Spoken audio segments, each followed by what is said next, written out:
I think one way to look and see what you're doing on this planet is to look at what breaks your heart, what really breaks your heart. Maybe a lot of things break your heart, but what really breaks your heart, and what makes your heart sing.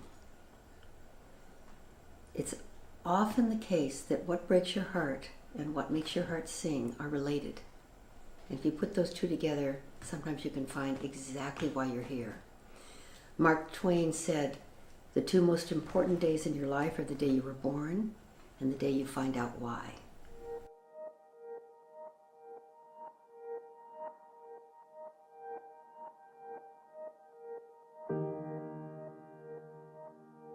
Hi, my name is Zenka Caro. I'm founder of LightNet, and my passion and purpose is to make the impossible possible. I am here today with one of my all-time favorite people on the planet alive today, and her name is Lynne Twist. Just hearing her speak is so powerful. She's so eloquent. She's so humble.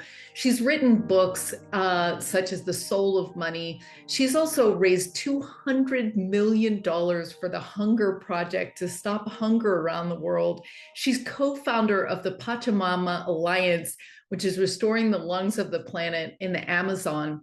And she really is this evolutionary leader that's asking us to think about how much is enough, what is our relationship to money, and how are we evolving the planet today. This is an incredible interview, and I'm so grateful that we get to share it with you today. I have many ways of talking about that, but I think the seminal experience I had was with Buckminster Fuller, when he shared his purpose as a little individual who could make a difference that would impact all of humanity. That was his experiment with his life, and his statement was to live in a way that you could create a world that works for everyone, with no one and nothing left out.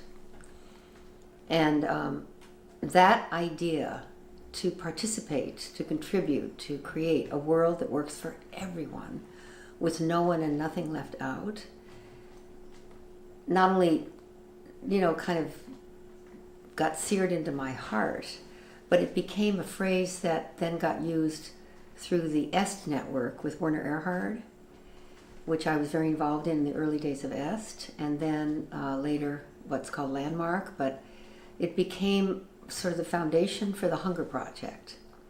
And I was very involved in the Hunger Project for many, many years. I was part of a whole beautiful moment when Buckminster Fuller met Werner Erhard, the founder of EST, and they connected, and out of that relationship, the commitment to end world hunger was born. So I was a kind of a midwife or background player.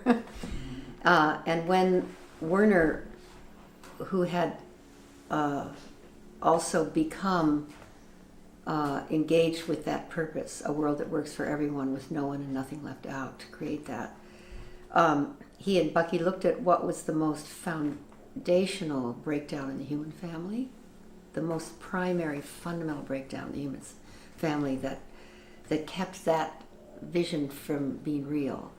It was that 1 billion people at the time could not feed themselves or their families. And so that was when the Hunger Project was born. There were 4.3 billion people on Earth at that time.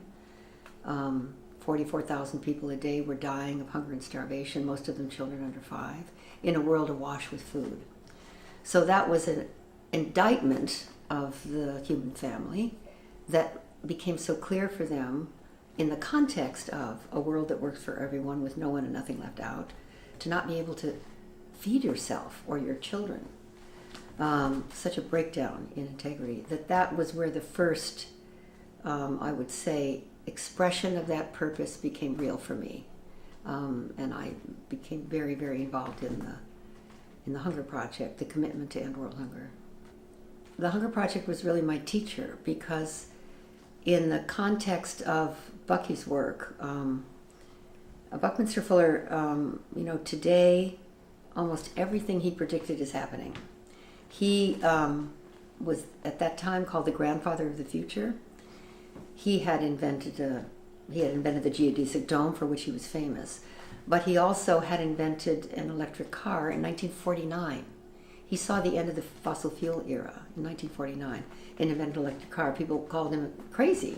It didn't seem logical to have an electric car. We had all this oil. But that was the kind of thinker he was. He was way ahead of his time. And in a talk that Bucky gave in Marin County in 1976, Bucky shared that the world in 1976 had passed a critical threshold, and he put his arm out like this. I'll never forget this. I hadn't met Bucky then, but I knew that I wanted to know him, and I had a huge affinity for him, and I was in the audience at this talk. And he stood on the stage, this little, short, bald man with glasses, and was in his 80s at the time, and he looked out at the audience and he said, humanity, 1976, has just passed a critical threshold, and that threshold is this. And he said, and we'll never go back. And it's monumental, and it changes everything. And I didn't understand most of what Bucky said, I can confess, but when he set up this thing he was about to say, I remember sitting up in my chair, and if I get one thing, it's going to be this. And he said, that threshold, we've crossed it, and recently. And when Buckminster Fuller said recently, he meant in the last, 50 years or 100 years. That's the way he thought, in huge swaths of time. And he said, humanity is now doing so much more with so much less that it's absolutely clear that we have enough for everyone, everywhere, to have a healthy and productive life. And when Bucky said we have enough for everyone, everywhere, to have a healthy and productive life, I started to cry, just thinking about it. And he said that reality maybe has always been true, but it's absolutely clear now. Humanity's genius, humanity's innovation, humanity's way of inventiveness, our science, our technology will continue to do more and more with less and less. So the fact that there's enough for everyone everywhere to have a healthy and productive life will continue to be true forever. And he said that means we move from this side of the line, which is a paradigm of scarcity. There's not enough to go around and someone's always going to be left out. A you or me world. To this side of the line, a paradigm of sufficiency. A you and me world. On this side of the line, either you make it at my expense or I make it at your expense, because there's not enough for both of us. That's a you or me paradigm. But on this side of the line, it's a you and me paradigm. You and I can both make it at no one's expense. And he said, we've crossed that line and it changes everything. And I remember I'm just like tears streaming down my face. I had a kundalini thing go up my spine. I knew I had heard something that was life-changing, but I didn't understand it then. And then he said something really important. He said, it'll take about 50 years for us to realize this new paradigm, because all the institutions of humanity are rooted in a you or me understanding of the world. Clearly the economy is rooted in a paradigm of scarcity, a you or me understanding of the world. But it's not just the economy, he said. It's also education is rooted in a you or me understanding of the world. Governance is rooted in a you or me understanding of the world. Healthcare is rooted in a you. He went on, and then he said even religion is rooted in a you or me understanding of the world. He said those are the institutions inside of which we live. It will take probably something like 50 years for them to become so dysfunctional, all of our institutions, to become so dysfunctional that they will begin collapsing under their own weight. and we won't be able to repair them. We won't be able to prop them up anymore. We will need to let them collapse, let them die, and we will begin to recreate all the institutions of humankind from a new paradigm, a you and me paradigm, a paradigm of profound sufficiency. So he said this in 1976. It is now, at this time when we're having this conversation, 2025. So it's about 50 years later, and sure enough, everything is collapsing, not just some stuff, everything. And it's collapsing because it's inaccurately sourced, and it's now, we can't fix it.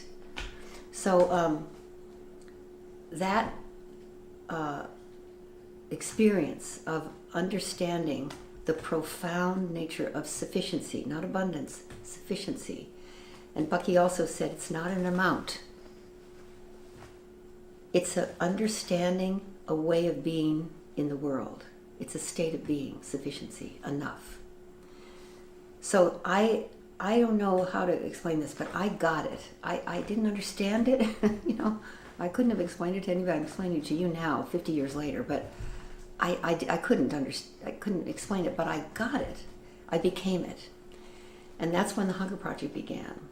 And that's when I went to Ethiopia, Ghana, Senegal, Mozambique, India, Bangladesh, Sri Lanka, Guinea-Bissau, Gabon, Burkina Faso.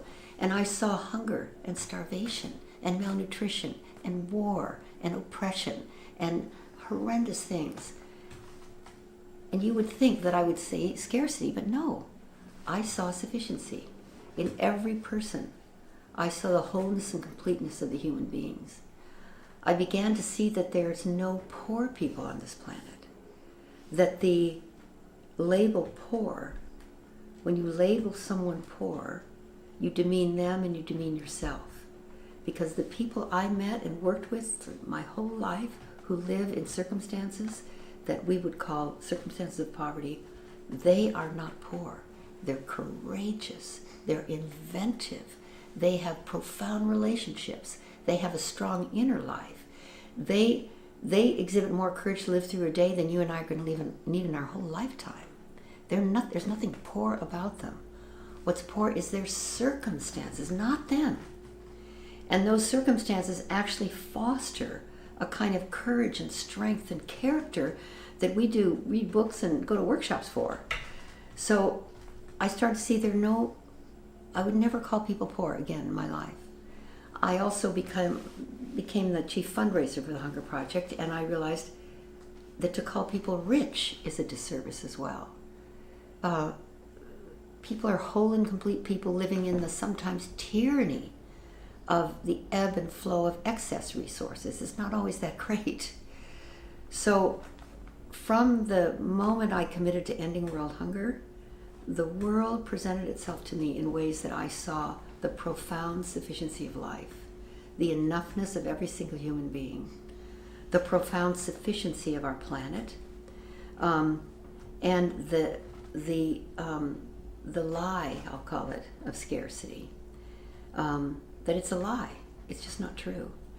And if I unpack the lie of scarcity, if you just think that you believe, if you think you believe something, you don't really know if you believe it, if it's an already always mindset.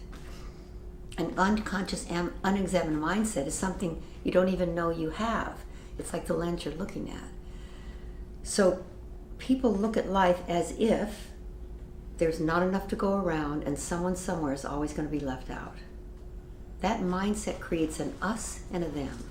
If you unconsciously think that, then the goal is to accumulate as much as you possibly can for you and yours, whoever you consider that to be, even at the expense of the people who get left out. But your job is to make sure you and yours are not left out. If you believe that there's not enough for everyone and someone's going to be left out, then it's rational, noble, responsible, the right thing to do, to accumulate as much as you possibly can to make sure you and yours are not among those who get left out, who you will help someday, but only when you're sure you have way more than you need. If you think about that, that's the paradigm in which we're living. That's what has the aberration of an Elon Musk being so ridiculously wealthy that he can't even stay centered in his own being. And then billions of people not being able to actually even practically survive. So this paradigm of scarcity is horrendous. It's inaccurate. It has no integrity. It's killing us. So I can't remember your question, but I had a huge impact about the way I saw the world after that talk with Bucky Fuller. And then the Hunger Project really taught me that there are sufficient resources for all of us everywhere to have a healthy and productive life. And that will always be true. But our behavior is inconsistent with that. Our behavior is managed or manipulated by this unconscious, unexamined belief that there's not enough for everyone and someone's always got to be left out. And that's the source of more of better, more of anything is better, more cars, more money, more houses, more planes, more everything that's killing us. And we actually think that's the way that it is. So once I had that purpose, the whole world started to look completely different for me. And I also discovered that I am enough, that I have enough, that we are enough, and then there is enough. And that was not only game-changing, but life-changing for me. Well, I'd say my guiding purpose is this beautiful statement, creating a world that works for everyone with no one and nothing left out. And working on hunger and poverty, really, I mean, it's so humbling. Because the people living in conditions of hunger and poverty are some of the greatest people on earth, really. Yeah. So, I've had the great privilege of working with Mother Teresa and being by her side several years before she died. And, as extraordinary as she was and still is in the beauty of her spirit, which stays with all of us forever.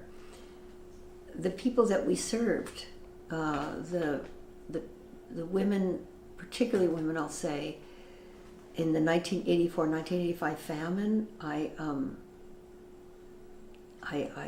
sat with women who lost every single one of their children to starvation, and they were still alive. Almost incomprehensible to imagine that. One woman had lost 11 children to starvation, another 7, another 5, another 6.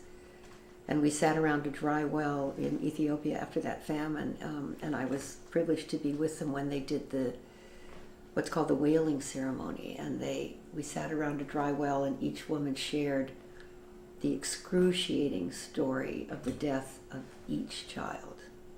Little Malaika was walking towards a mirage, and she was 3 years old, and before she got to what she thought was a pool of water, she collapsed. When her mother went to get her, she was dead. Or Mohammed suckling at a mother's breast, 3-4 months old, but the mom hadn't had water in 7 days, and so no milk, and he died on her breast. And after the name of each child and the story of each child's death, we would keen and wail and cry and scream for each child. Then we'd wash our hands and feet, wash our face, sit down again and talk about the next child. We did this for 5 days and 5 nights for all the children that they had lost. They lost all their children. They were all childless mothers by then. And I tell you that story because once that grieving, which was, you can hardly, you could hardly wipe yourself off the floor after it was over. We were so exhausted from the emotion. Each woman committed to use the rest of her life to make sure that no mother ever went through that again. And these were women who didn't know how to read or write. They'd never been to school. They were living in the Rift Valley of Ethiopia. And through a whole series of events, which I won't share, I paired them with 7 women in Ethiopia, 7 women in New York in an investment club, and they became sisters. And the women in Ethiopia, of the 7, I've kept track of 4 of them, and They went all the way through school, all the way from kindergarten all the way through. Two of them PhDs, one a scientist running an environmental lab in Ethiopia and Addis Ababa, another the head of the Environmental Protection Agency of Ethiopia, another a lawyer running a legal firm to protect women and women's rights, and another is a minister in the government.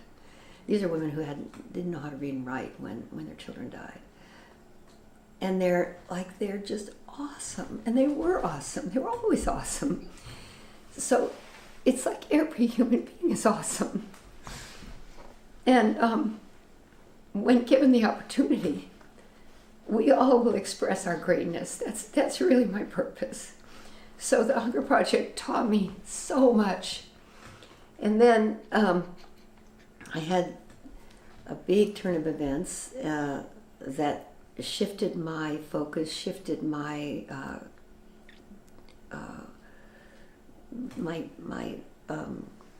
direction, but it comes from the same deep place, and that is I now work with the indigenous people of the Amazon, which I didn't expect to be doing. I thought I'd work on ending world hunger for the rest of my life, but I had a really remarkable turn of events. I had a big donor, a large donor. He was not a big man, he was a little man, but he had a lot of money. And he gave a lot of it to the Hunger Project. And he had a project in Guatemala, and he wanted me to coach his development director there. So he invited me to Guatemala. And I went with my friend John Perkins, who had been working in the Ecuadorian Amazon for 30 years. And John was on his board. And we went to Guatemala, and I took a 2-month leave from my work in Africa and Asia on hunger. That's where I was mostly working, sub-Saharan Africa, India, Bangladesh, countries like that. I hadn't done anything in South America. There was no hunger in South America. There isn't now. There's poverty, but not hunger. It's very distinct. Plenty of food in Latin America. So anyway, I'm in Guatemala, and my friend John, who'd been working with the indigenous people, the Shuar people in the Amazon for many years, said there's a shaman directing this whole project that we're visiting here. And my friend Bob had no idea that there was a shaman involved, but John, who'd been trained as a shaman himself, he could feel it. And so he and I went to see this shaman. We found out who it was, Roberto Pose, a Mayan shaman. And the shaman was a very, very powerful man, and I had never really thought about shamanism. This was 1994. I'd never seen a shaman. I kind of didn't even know anything about shamanism. I was working in Africa, but we go to see this guy, this amazing guy, and he agrees to do a shamanic ceremony with our group. So we met him at midnight on the top of a mesa in the mountains of Chichicastenango, Totonicapan, if you know Guatemala. And there was nothing around. It was a starry, starry, starry night. No moon. Just, you could probably read by the stars. No lights anywhere around. And we arrive at this designated place. There's 12 of us. And he's built a fire, not a bonfire, but a very robust fire, campfire. And he tells us through translation, he didn't speak Spanish or English, but my friend John spoke a little Mayan, so we could understand what he was asking us. He asked us to lay around the fire on the ground with our feet towards the fire like a giant wagon wheel. So we did that. And then he starts drumming, and chanting. And his voice is incredible. And he starts whistling and singing, and the drumming, and the crackling fire, and the stars, and the voice. And he tells us to close our eyes and journey. And I close my eyes, and I think, oh, I'll just take a nice little nap. It was midnight. But no, it was the sound of his voice, and the drum, and the crackling fire was so awesome, and so otherworldly, and so mystical, and so juicy, and super cool, and amazing. And I'm thinking, oh, this is so cool. And then I felt my right arm starting to quiver, and I had to extend it. I couldn't leave it next to my body. And then my left arm started to quiver, and I had to extend that arm. And then I felt this weird, hard thing grow on my face, and then I felt like I absolutely had to lift my body with these things that were now kind of like wings up off the ground, and I had to fly into the night sky. I just had to do it. There was no question about it. I couldn't stop myself. And I looked down, and I saw the fire and the wagon wheel of people, and I saw myself down there, but yet I was up here, and I could hear the shaman's voice and the drum, yet I was compelled, like drawn, to fly into the night sky in like slow motion like this, into the stars. And it was just glorious and gorgeous and exquisite. And then it started to dawn, and I looked down and I realized I was flying over a vast, vast, vast, unending forest of green. And it was so beautiful. There was nothing but green. It went forever and ever and ever and ever. And I'm flying like this in slow motion over this amazing forest. And I could see all the way through the canopy down to the little critters on the ground. But when I'd lift up my head and I guess my beak, I could see forever to the whole horizon. And it was just mesmerizing and hypnotic. And then these disembodied faces of men with orange geometric face paint on their faces and yellow, red, and black feather crowns on their heads started to float up from the forest floor through the canopy and speak to the bird and call to the bird in a kind of strange tongue. And then they would disappear back into the forest, and I would just keep flying. And it was just an amazing encounter. And then they would show up again and call in a strange language to me, the bird. And it was a beautiful encounter, like a holy encounter, a sacred encounter. And then they would go back into the forest, and then I would just keep flying. And this kept happening over and over and over again. And it was beautiful and mesmerizing and heartful and, just hypnotic almost. And then there was this bang, bang, bang, bang, bang, loud drum beat. And I remember realizing that's the shaman calling us back. So I rubbed my eyes and I sat up, and the fire had gone down to embers, and all the people in the circle were like, "Ooh, that was really something." And you could tell something happened for everybody. So the shaman asked each person to share their vision, rough translation, but we did the best we could. And the first person became a hummingbird, the second one a snake, the next one a deer, the next person a butterfly, the next person a wolf. And it got to me, and I shared my story of becoming this giant bird. And I remember I was right across from the shaman, like I am looking at you. And he was a really weird looking guy. Anyway, he's kind of scary looking guy. And in the embers of the fire, you know how people look kind of weird. And it was scary. And after I shared my story, he looked at me kind of weird, I think. I don't really know, but I couldn't really see him, but I felt weird. And then the next person, the next person, the next person, the next person. And then John, my friend John Perkins, who'd worked with the Shuar for 30 years, he shared his vision. It was the same as mine. So that was a showstopper. Then the shaman completed the ritual for everyone, dismissed everyone but John and I, and sat us down and told us that we didn't have a normal vision, that people were dreaming us to them, that we were being called, and that we needed to go to them. And that was like a little weird for me, but I was open to weird, but I had work to do. I was ending world hunger, so this was inconvenient. And the shaman said, you need to go to them. And John said, Lynn, I know who they are. I know where they are. They're the Achuar people of Ecuador.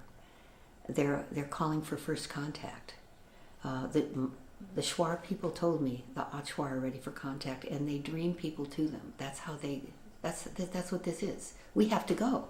I said, John, I'm ending world hunger. I can't do that. We got a few more hungry people, I'm not done. So I said, you do that. I've got to go to Africa. And he said, and the shaman said this too, they won't leave you alone till you come. And I didn't really believe that. It was too, I just wasn't, I couldn't handle it actually.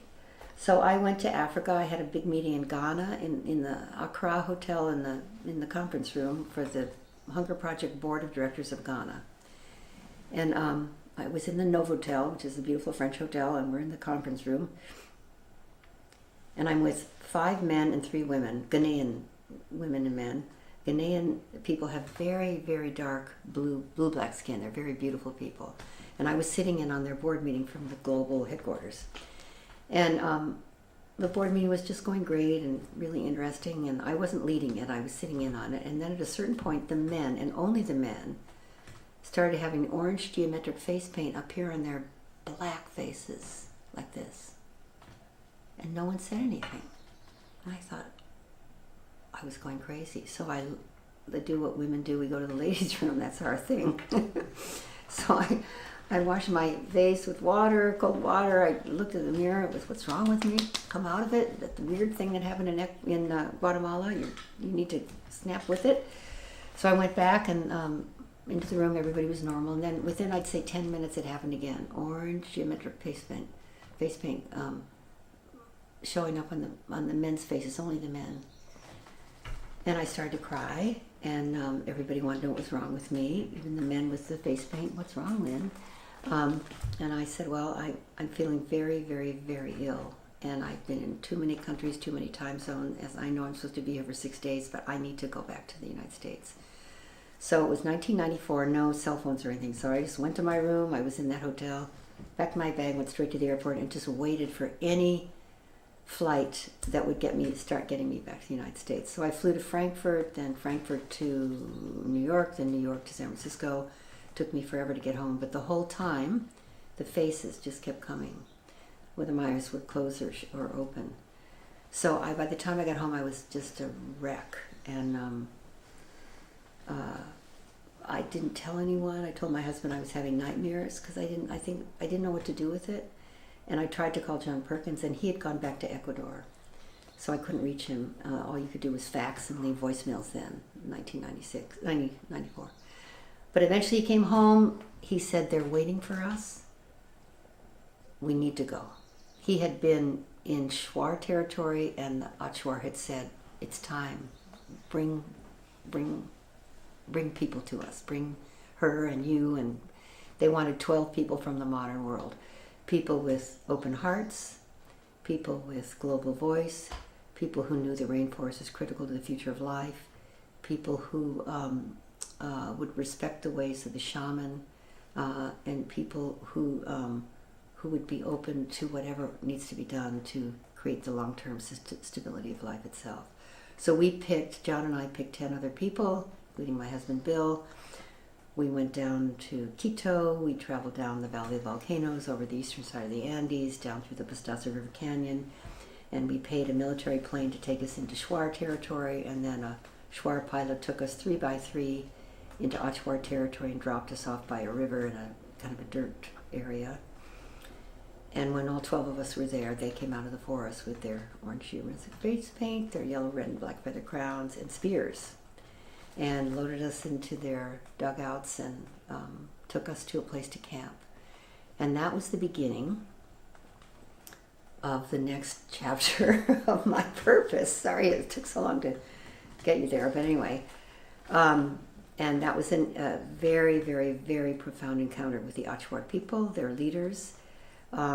We spent the next few days with them. They told us that they were ready for contact because they knew that contact was inevitable. So they were initiating it before it came to them in ways they couldn't control. And they told us, we know we called you here, but if you're coming to help us, don't waste your time. But if you're coming and you know your liberation is bound with ours, then let's work together. And so that's when the Pachamama Alliance was born. Pachamama means Mother Earth. It's an alliance between the indigenous peoples of the Amazon and conscious, committed people in the modern world for the sustainability of life. And that then became the next chapter of my purpose. And in order to leave the Hunger Project, which I thought was my mission for the rest of my life, it was very difficult to do. I was kind of a folk hero there, but I got malaria, and I'm so grateful I did, because I was sick for 9 months, not 8 months and not 10 months, 9 months. Interesting. And when I came out of it, I knew that I had a second calling, and my calling was to work with indigenous people of the Amazon to bring forth an environmentally sustainable, spiritually fulfilling, and socially just human presence on this planet. So that has been the next 30 years of my life. I would say when my mission was expressed through the Hunger Project, it was about human beings. The Pachamama Alliance is about all living things, all future generations, all children of all species for all time. From indigenous people, I've really learned that one of the most important things to work on is to end human supremacy. All the supremacies, white supremacy, male supremacy, all of them, colonialism, all stem from the original misunderstanding of our role on this planet as human beings, our species, our arrogance, what religion in some cases, when it's off course, has taught us that we have dominion. It's not true. It's not accurate. It's not right. So the Pachamama Alliance has really taught me to be in communion with all beings, all life. And indigenous people never bought into human supremacy. The giant otter is their brother, the grandfather, the kapok tree is their grandfather, the ayahuasca, the plant medicines are their grandmother. They don't consider themselves above anything. Whereas we've gotten caught in that. It's just devastated the planet. Our brothers and sisters, our kin on this planet, and the very life support system on which we depend. So that original, just like the mindset of scarcity, which I discovered was the original lie, human supremacy is the lie we're working on now. And it's so humbling to listen deeply to trees, to listen to soil, to listen to the wind, to understand that there's so much teaching taking place right now, and that the climate crisis is not happening to us, it's happening for us. It is Mother Earth humbling us, humbling her creatures, so that we can find our rightful role in relationship with her. And that this huge collapse that Bucky talked about is now, I now understand it in a whole nother level. That it's a huge humbling, and it's in service of a world that works for everyone, with no one and nothing left out. I think one way to look and see what you're doing on this planet is to look at what breaks your heart, what really breaks your heart. Maybe a lot of things break your heart, but what really breaks your heart, and what makes your heart sing. It's often the case that what breaks your heart and what makes your heart sing are related. And if you put those two together, sometimes you can find exactly why you're here. Mark Twain said, the two most important days in your life are the day you were born and the day you find out why. And I think everyone's here for a purpose, or they wouldn't be here. We're in an epic time in human history, and everybody alive today has a role to play. And one of the clues is what breaks your heart and what makes your heart sing. And putting those two things together will give you a lot of clues and maybe the path towards your purpose.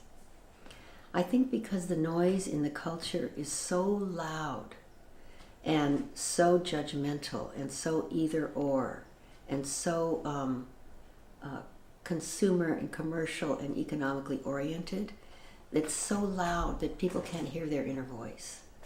So I think that's really what's going on. We're all about outer riches and it's so prevailing and so noisy and so, intense that we can't find our inner riches.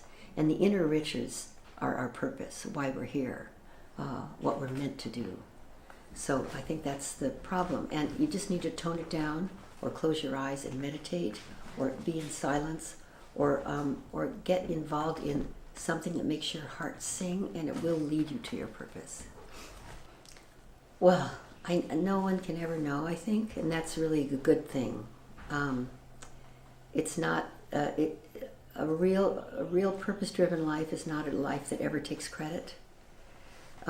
It's like a gift to find your purpose. So I don't really know. It's my commitment to make a difference with my life.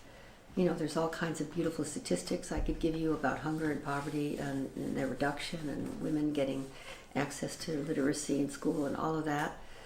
And it's beautiful, and I'm proud of it. But the truth is, I don't know, but I get really beautiful feedback from human beings that I've touched them, that I've made a difference with their life.